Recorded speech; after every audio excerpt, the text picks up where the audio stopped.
Amongst the Draugr by Bernadette Bantien, College of Winterhold. It wasn't until my 7th month with the creatures that they seemed to accept me.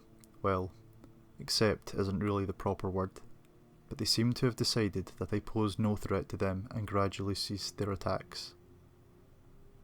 Though more than capable of fending them off, a combination of fire and turning spells are generally sufficient. I admit that I tired of having to be ever vigilant in their presence. I'll never know whether there was some sort of agreement communicated between them, for the only utterances they make seem to be in that heathen tongue that I can't even pronounce, much less transcribe. In time, I learned more of their intentions towards me from their general movements and tones rather than specific words.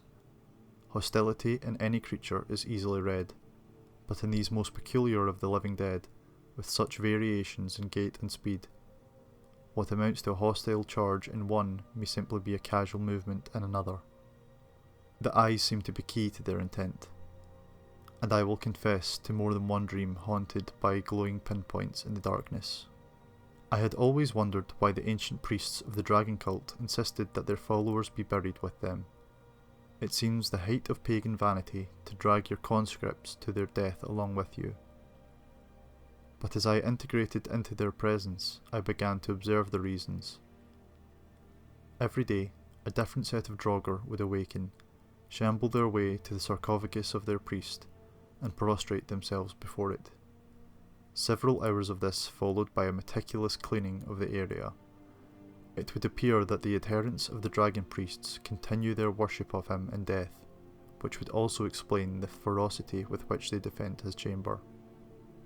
It took several weeks before I felt comfortable approaching the dragon priest's resting place myself, inch by inch, until the snarling Draugr around me seemed to tire of fending off my timid presence. I was able to set some simple scrying spells around the tomb, that I might get a sense of what magical energies resided there.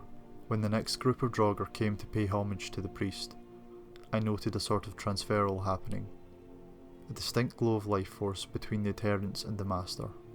It was here that I finally understood the dragon cult's notion of resurrection. The second eternal life was only promised to those who ascended to the priesthood, but the lesser functionaries contributed their life force to sustaining them for eternity. I don't know what sort of eternal wellspring they draw from, but it's clear that each Draugr carries only the barest whisper of life in it, and rekindles it nightly when resting in its niche. I now believe that the grotesque forms that we see in the barrows were in fact buried fully as men and women, and only over thousands of years have passed withered into the wretched things we know. If we had visited the barrow directly after its construction, we might not have even known any of its inhabitants were dead.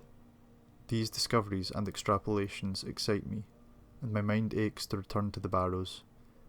I have only paused here at the college to transcribe these notes and gather further supplies for more extended stay.